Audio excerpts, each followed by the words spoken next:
வாழ்வின் வழியை நான் அறிய செய்வீர்.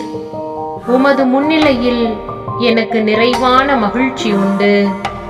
உமது வல பக்கத்தில் எப்போதும் பேரின்பம் உண்டு. திருப்பாடல்கள் புத்தகம் 16வது அதிகாரம் 11வது இறை திருவசனம்.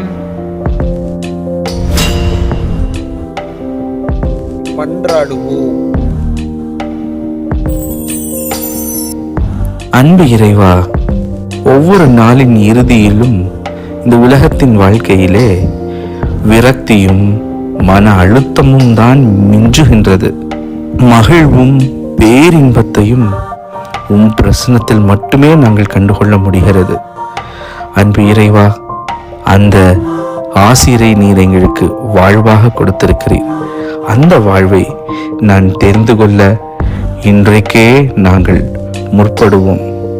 அந்த ஆசிரை இந்த நாளிலே எங்களுக்கு தாரும். இவ்வாலயமும் பேரின்பத்தின் இடமாக, மகிழ்வின் இடமாக எங்களுக்கு அமைத்து கொடுத்திருக்கிறீர். இதனை சந்திக்கின்ற ஒவ்வொருவரையும் உமது மகிழ்ச்சியின் தைலத்தால், வாழ்வை கண்டுகொள்கின்ற பேரின்பத்தால் அவர்களை நிரப்புவீராக, ஆசீர்வதிப்பீராக. ஆமென்.